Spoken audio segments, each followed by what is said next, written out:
Good afternoon.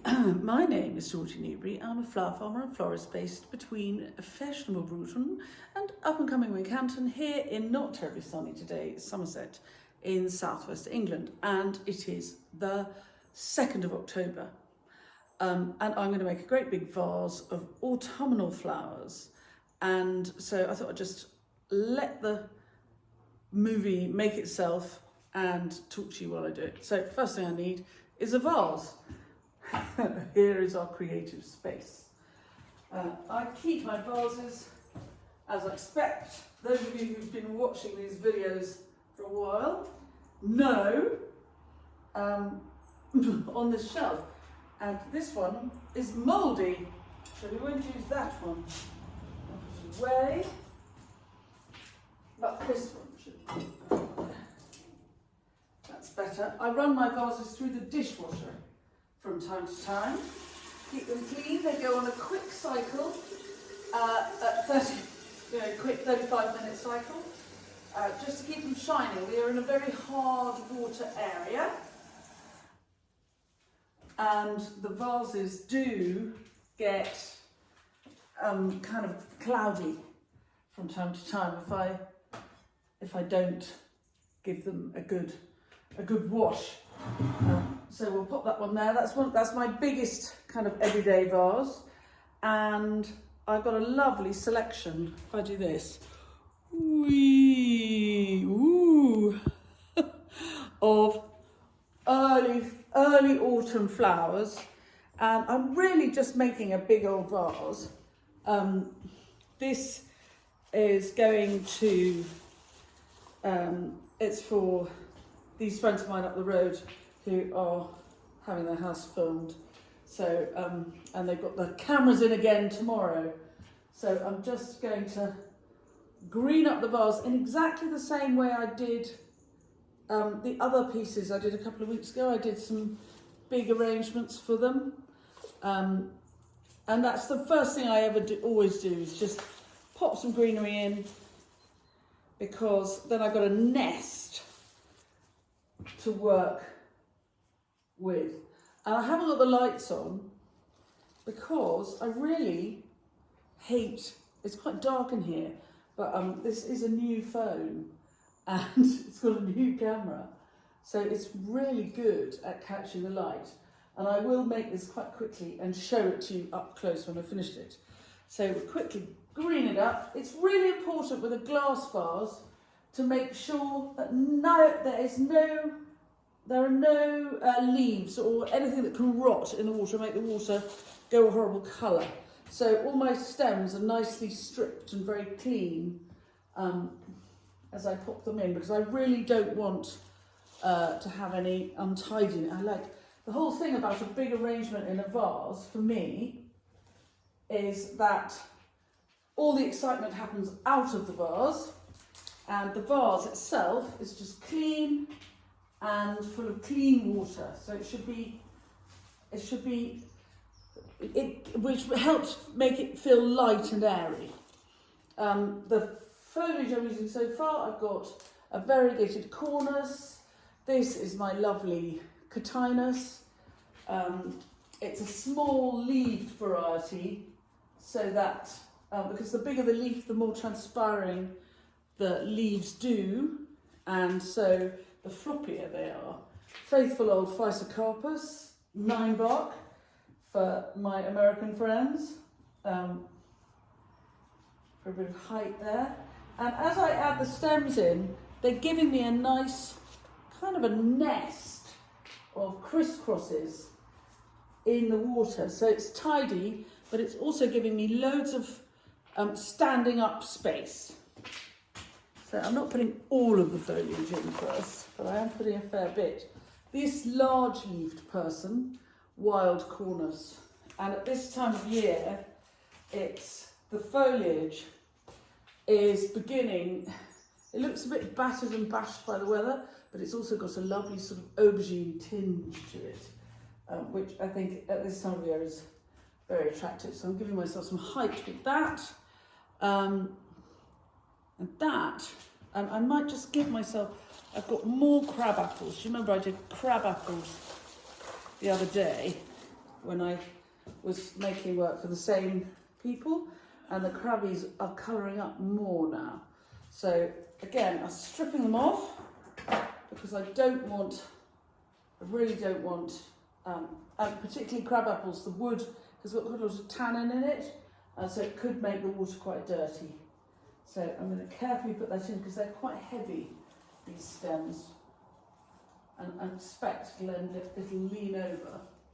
So I'm going to give it that, let it, and see if I've got another one. Let's put in 2 of the crabapple branches before we do anything else. If you enjoy these clips, by the way, then do subscribe to the channel. There's a subscription button somewhere, depending on whether you're watching on your phone or on your laptop or wherever you are. Somewhere there's a subscribe button, so please do subscribe. But equally, you can press the bell icon, which is somewhere, and we'll tell you when we have new clips coming out. And if you find the tips and tricks I give you as we go helpful, then do please buy me a coffee. And the link to that is somewhere in the writing bit with each clip. I'm getting better at it. So I haven't quite completely greened up my arrangement, but I'm now going to add a bit of colour. Look at that amaranthus. And I grow my amaranthus quite close together, and I cut it so that I can cut it again and again. This stem has already been cut, which means that I've got, otherwise with amaranth you get huge, enormous, great big long tails, which are great if you're doing a great big installation, but this is just going in somebody's drawing room, so there isn't room for something too enormous. But because I have, there we go, because I've cut the stem before, all the side shoots have come out, and it's given me these lovely, slightly shorter tails, really good colour.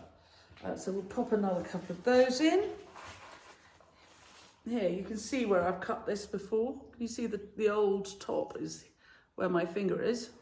And I'm sorry this is rather dark and romantic, but I really hate electric light.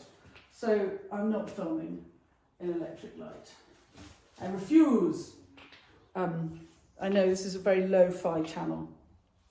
As somebody said the other day that I ought to get a microphone, and they're probably right. I should probably get a microphone. But the awful thing is, the more kit I have, the more I feel obliged to use, equipment, the less I will make the films, because I'm so impatient that the reason I like making these films is I'm doing this anyway. I don't have to stop, think twice. I just get on and talk to people, chat away while I'm doing it. Right, I'm just going round. I haven't really added any flowers yet, but I'm just making sure that there's a balance to what's going on, and it's a bit naked round the back, so I'm just adding a bit more in here, just so it doesn't lose any of its balance. I think I'm going to keep little twigs with odd apples. I'm going to keep, because I can have them sort of dropped in into the arrangements. Now, I have got some really fantastic dahlias, and I have cut very hard into my dahlia plants. You can see how much dahlia I've cut there. And the reason I've done that is I know the dahlias are going to come back. So I'd rather have a long stem, and I've also kept the leaves because I like the structure, I like the whole, I think it's interesting. So in they go. And because I've got this crisscross of stems in here, I haven't had to put a grid on top of the vase or anything. I've got nothing there to stop everything falling over. But the stems making this crisscross is stopping everything falling over. And by the time this vase is full, it's not going anywhere. Everything will be quite well supported and won't fall over, she says. Wait till I'm driving this round to their house at 7 o'clock tomorrow morning with my heart in my mouth. Terrified. No, I won't be. I'll be all right. These lovely big pink dahlia, these are Cafe au lait Rose, which at the beginning of the season, and as is often the way with the dahlia, at the beginning of the season, they seem to me to be rather hard pink. I don't like the colour much. But as the season's gone on, the colour sort of glows in the gloaming. You see this autumnal, we've got this autumnal light, and what a good colour that pink is in the autumnal light. So when you're choosing your dahlias, sometimes they start flowering, and I often find this, they start flowering and I think, oh my God, what did I choose that colour for? But by the time the season is drawing to a close, those colours that I didn't like in July are really glowing in the autumn light. So this one, we can go in here. And it's really a ping ping pong kind of thing. This is a sort of peachier colour. This is Aljo, A-L-J-O. I absolutely love it. And it'll go well, and I happen to know the colour of the drawing room where these are going, and it's a really good, this is a good mix. I can't tell you any more than that, but these peaches and sugary pinks will be very good with the mix. They'll show up against the colour, but they'll also complement the colour well, I hope. I think. Hard to do in the almost pitch dark. You can see, for those of you in America, we really know how to get dark in this country. It's in the autumn. Suddenly you go from quite happily sitting outside having supper in September to almost pitch dark by 7 o'clock in the evening. What's it? It's 6:15. And I have been sitting, it's Saturday afternoon, so it's not really a working day. And I've been sitting in the kitchen thinking I really ought to do this job and just get it done. But I don't think it's going to be this dark this quickly. I forget how quickly it gets dark. Anyway, on we go.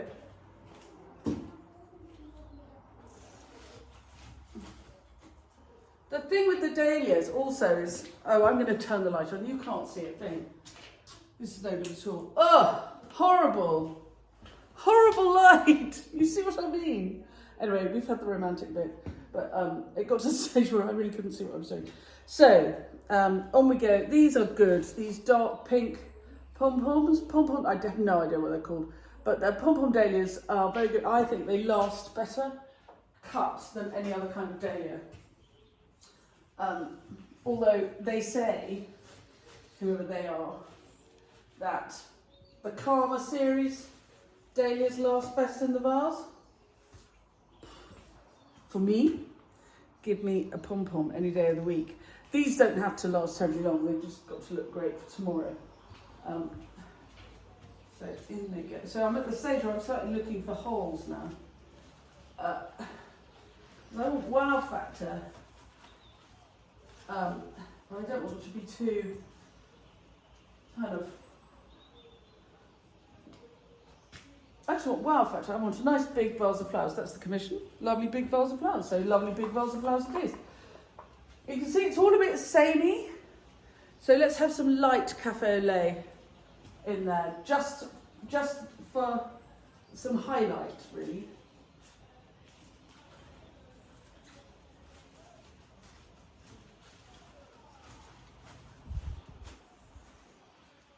So they're really there for the colour, not because they're especially cafe au lait dahlias.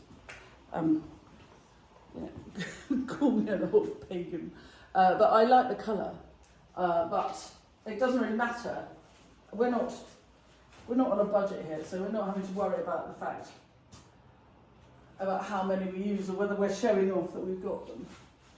Just make sure it's going in the vase. There we go. And they've been flowering all summer, and so they're smaller. So in some ways, I think they're much more useful when they're less enormous. These cafe au laits can be so vast, people can struggle to use them.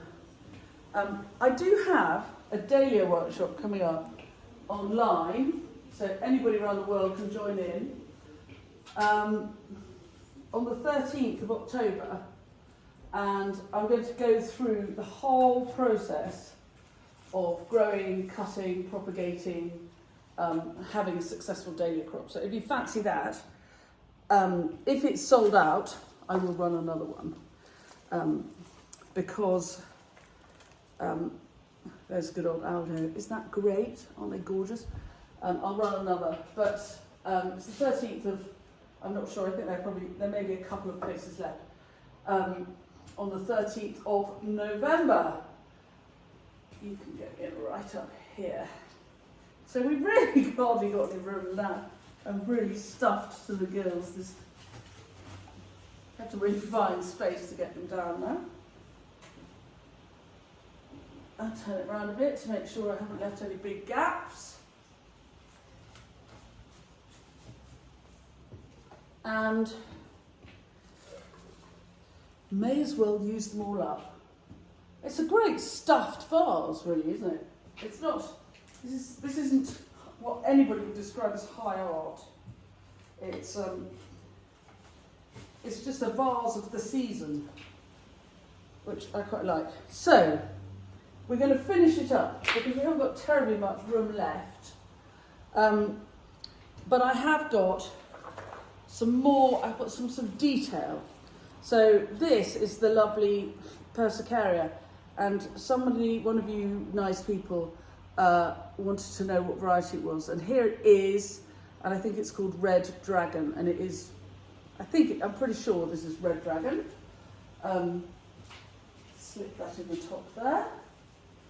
At this stage you've got to just make sure that the stems are getting in the water, because sometimes they feel as though they're going right in, but actually you've hit another stem, and so you just have to, you see that one's come down the side, so I'll just pop it in properly. Come on, here you go. There we are. And you can, oh come on, you silly Nana, it really doesn't want to go in. So it's really worth just going round your vase and making sure that while you've been slipping stems in up here, they haven't come out the sides, and make sure that everything's in the water. Oops. Where are my snips? And I'm just going to cut the sides down a little bit for these ones. So they're sort of framing. I don't want what's coming out of the vase to look too stemmy. So I want to kind of, I'm just framing the flowers underneath, giving them a little collar. Here's some more of that lovely, you see what I mean about the wild cornice and its lovely aubergine edges. Really good. Good and tall, so we'll pop that in there.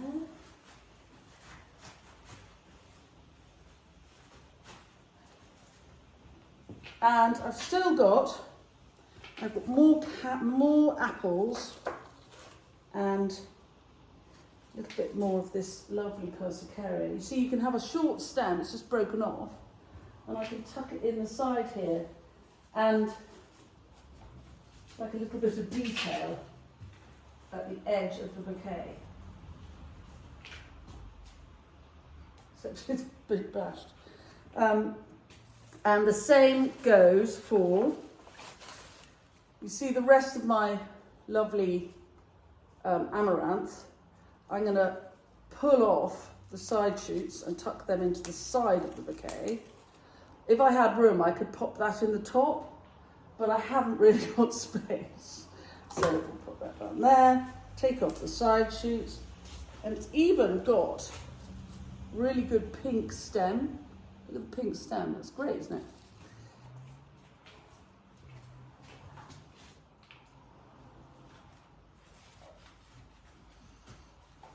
There we are. And these droopy bits are just covering up, it's like covering up the workings. This is not your maths homework. I don't want to see the workings.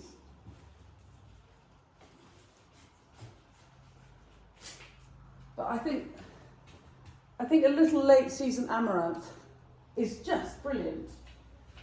The colour is fantastic. I grow this is the classic Amaranthus caudatus, the pink one. But I grow another one, which I use a lot, from Chiltern Seeds. It's called Coral Fountains. There you go, get there in the end. And that is absolutely lovely. But this is the classic Amaranthus. I mean, it's just, look at the colour. Isn't that fantastic, that pink? So in she goes. And I don't even mind if she might drag on the table a little bit when she's at the clients, but I quite like that. I'm doing a film for Brizio. Brizio saying, shall I shut the door so he doesn't walk in? Because he's very camera shy. I'll shut the door then, darling, shall I?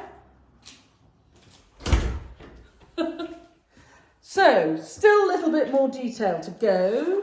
I think I've got more crabbies, but I'll take them with me and they can get scattered on the table when I get there. But look at this.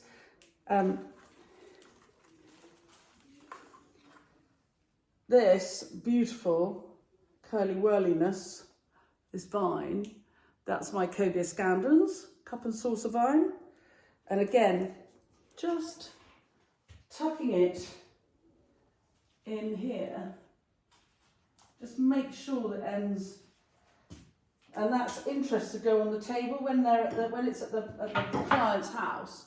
You'll have a little bit of interest on the table. I always think with floristry, you don't want there to be a beginning and an end. You want the flowers to connect with their environment by trailing on the tables and dropping leaves and scattering bits of themselves, and sort of, slightly Day of the Tripids-y moment.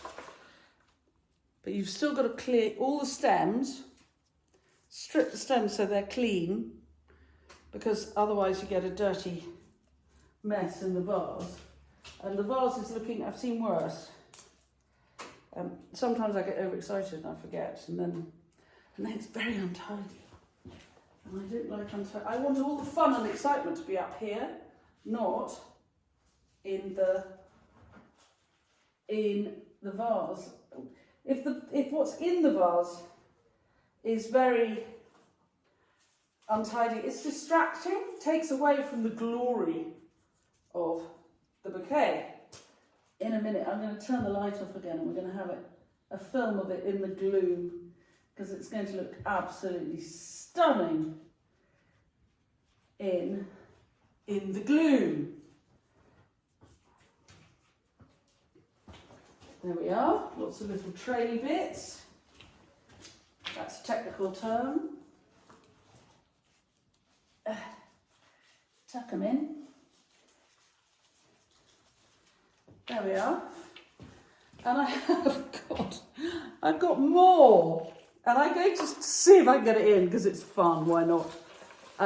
This gorgeous mix. This is spindleberry,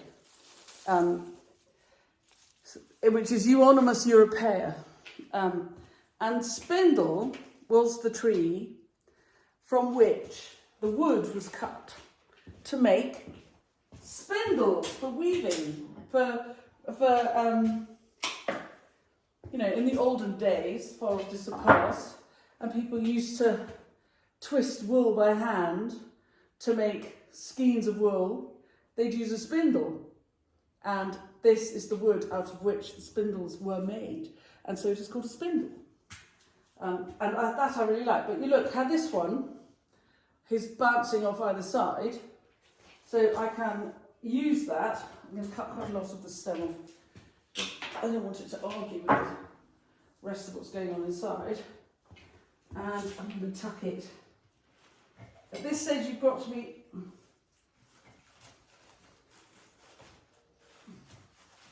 quite careful, because what you don't want to do is find you're breaking anything in the vase by when you're adding quite heavy extra stuff like this. And I don't want it to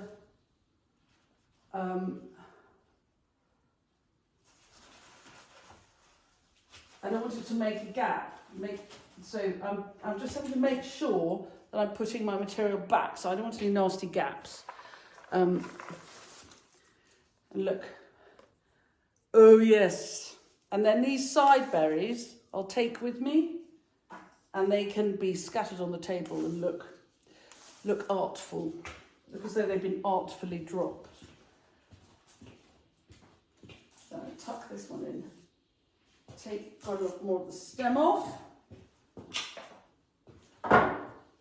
And I'm not really too fussy about snipping up the stems so that for drinking purposes, A, because this only has to look amazing tomorrow, but also B,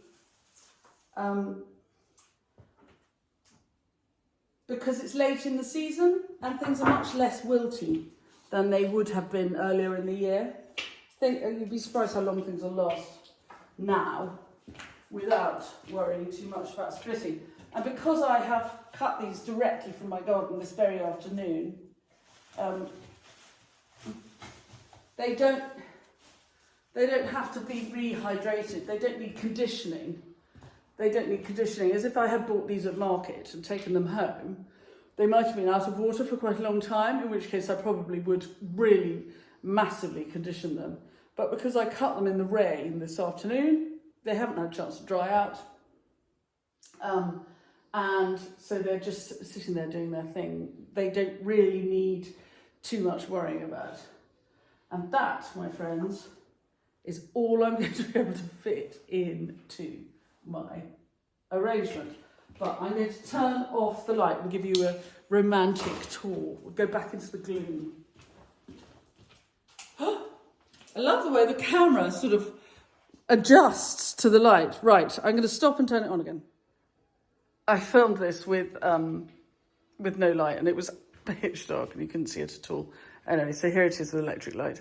When I deliver it tomorrow morning, it won't be light enough to film it again. So here it is, electronically lit. It's just a mass of glory, really. And the colours that I set myself are very up my Strasse. So there we are. I've taken a nice photograph of it to show you. And I will finish it like this. But I set myself. Not unhappy with that for early October. So thank you very much for watching along. I hope you've enjoyed it, my beautiful thing that I've made. If you have enjoyed it, please do subscribe. Somewhere there's a subscribe button. Press the bell icon, and you can always buy me a coffee. The link is somewhere in the description of the clip. And every time anybody buys me a coffee, I am inspired to make another clip, which may or may not be a good thing. Anyway, thank you very much. Lots of you do, and I'm really, really grateful every time. I can't reply to all the coffee people because I kind of run out of time. But all of you, thank you very much for the coffees. I really, really appreciate it. And if you're new to the setup and you would like to buy me a coffee, you certainly can. And if you're an old coffee buyer, then feel free. I'm always happy to have a coffee. Thank you very much. I'll see you soon. Bye.